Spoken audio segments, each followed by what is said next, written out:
प्रिय बच्चों, ऑनलाइन कक्षा में एक बार पुनः आप सभी का स्वागत है। मैं डॉक्टर मधु साखला, सह आचार्य हिंदी विभाग, राजकीय मीरा कन्या महाविद्यालय उदयपुर। बच्चों, आधुनिक काव्य सोपान के अंतर्गत आज हम डॉक्टर रामधारी सिंह दिनकर के काव्य परिचय पर और कवि परिचय पर चर्चा करेंगे।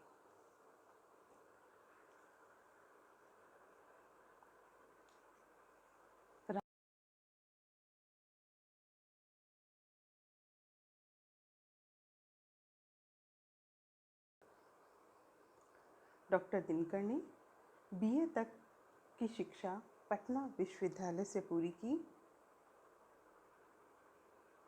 सीतामढ़ी में डॉक्टर दिनकर सब रजिस्ट्रार रहे और आकाशवाणी में भी सलाहकार के पद पर रहे।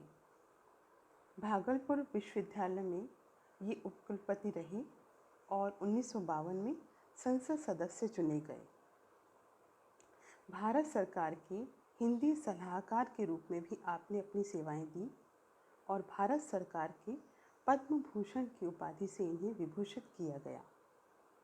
भारतीय ज्ञानपीठ से उर्वशी महाकाव्य पर इन्हें पुरस्कार प्राप्त हुआ और फरवरी 1974 में इनका निधन हो गया। दिनकर का काव्य छायावादी कुहासे को हटाने वाला, प्रवाहमय, ओजस्वी और विशिष्ट महत्व का काव्य सदैव बना रहा। ये छायावादोत्तर काव्य की राष्ट्रीय सांस्कृतिक धारा के कवि माने जाते हैं।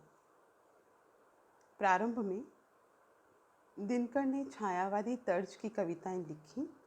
बाद में अपनी काव्यानुभूति पर ही कविता को आधारित करने का विश्वास बढ़ता गया, तो वैसे वैसे कविता छायावाद से मुक्ति पाती गई। दिनकर सामाजिक चेतना के कवि के रूप में जाने जाते हैं।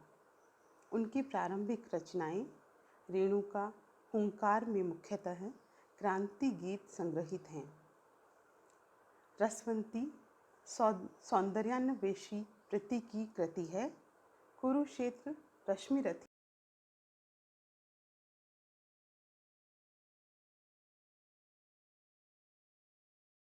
शांति जैसे विशद गंभीर विषय पर अपने विचार भीष्म और युधिष्ठिर की संलाप के रूप में व्यक्त किए हैं।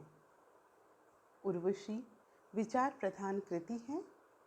कामायनी के पश्चात इसे हिंदी की सर्वश्रेष्ठ कृति कहा जा सकता है। स्वयं कवि ने इसे कामाध्यात्म की संज्ञा दी है। दिनकर की कविता में विचार तत्व का अभाव नहीं है। अगर अभाव है तो विचार तत्व के प्राचुर्य के अनुरूप गहराई का। दिनकर की शैली में प्रसाद गुण यथेष्ट है, ओज है, अनुभूति की तीव्रता है और सच्ची संवेदना है। बच्चों, दिनकर की काव्य कृतियाँ जो प्रमुख हैं उनमें है रेणुका, हुंकार, रसवंती, सामधेनी, नीलकुसुम, कुरुक्षेत्र, रश्मिरथी और उर्वशी। ये इनकी कुछ प्रमुख काव्य कृतियाँ हैं। इसके अतिरिक्त द्वंद्व गीत, धूप छां, मिट्टी की ओर, परशुराम की प्रतीक्षा, दिल्ली, अर्धनारीश्वर, नीम के पत्ते, धूप और धुआं, नए सुभाषित, कोयला और कवित्व, आत्मा की आँखें, रेती के फूल, उजली आग, बापू, इतिहास के आंसू आदि इनकी अन्य प्रमुख कृतियाँ हैं। गद्य कृतियों में पंत, प्रसाद और मैथिली शरण, वट पीपल, देश विदेश, राष्ट्रभाषा और राष्ट्रीय एकता, भारत की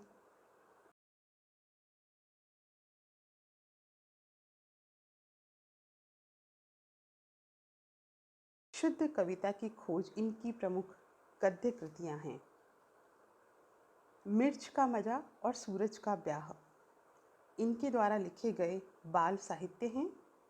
सीपी और शंख, आत्मा की आँखें, दिनकर द्वारा अनुवादित कृतियां हैं और लोक देवता नेहरू इनके द्वारा लिखा गया संस्मरण है। दिनकर की सबसे बड़ी विशेषता है देश और युग के सत्य के प्रति जागरूकता। कवि देश और काल के सत्य को अनुभूति और चिंतन दोनों स्तरों पर ग्रहण करने में समर्थ हुए हैं। इसीलिए इनकी कविताओं में युग सत्य शुष्क चिंतन सिद्धार्थ बनकर नहीं उभरा है, अपितु कविता का रूप पा सका है। स्वाधीनता प्राप्ति के पश्चात देश में उभरने वाली राजनीतिक सामाजिक विसंगतियों को कवि की तीव्र दृष्टि ने पहचाना और पूरे विश्व में उभरने वाले समाजवाद, युद्ध और शांति जैसे प्रश्नों की तड़प का अनुभव किया। इस प्रकार दिनकर की राष्ट्रीयता बहुत गतिशील और उदार है। इसमें तात्कालिकता, राष्ट्रीयता, अंतर्राष्ट्रीयता, मानवता, वैचारिकता का अद्भुत समन्वय हम देख सकते हैं। दिनकर ने राष्ट्रीयता को भावनात्मक प्रतिक्रिया से उबारकर चिंतन, परीक्षण और आत्मालोचन का स्वस्थ रूप देने का प्रयत्न किया है। बच्चों, दिनकर के काव्य को जब हम पढ़ते हैं तो उस काव्य में हम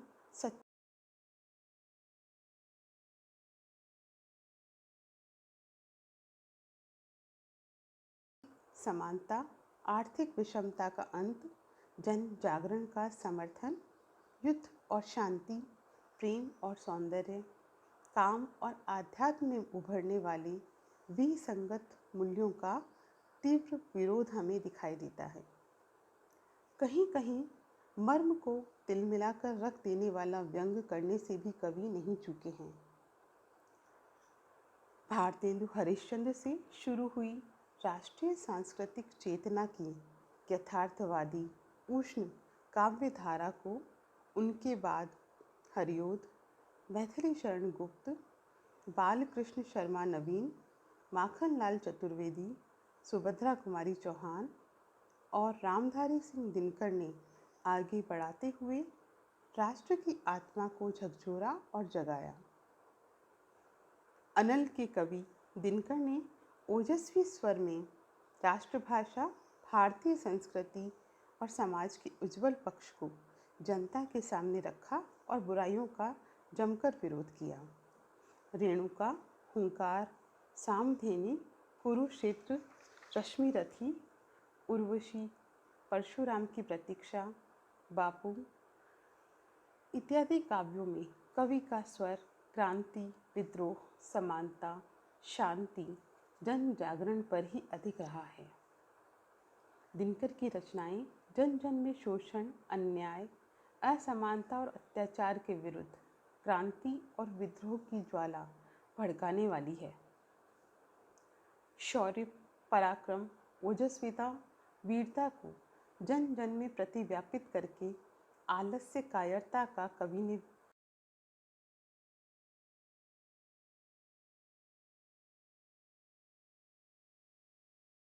की भावना जगाना ही कवि का प्रयोजन रहा है। दिनकर के काव्य का अनुशीलन करने पर ज्ञात होता है कि दिनकर राष्ट्रीय सांस्कृतिक काव्य धारा में सर्वोच्च स्थान के अधिकारी हैं और अपने नाम के समान ही वे समय के सूर्य भी हैं। बच्चों, रामधारी सिंह दिनकर की 3 कविताएं हमारी पाठ्य पुस्तक में संकलित हैं, अनल, किरीट, नारी और प्रतिशोध। अगले वीडियो में हम कवि दिनकर के व्याख्या भाग पर चर्चा करेंगे। धन्यवाद।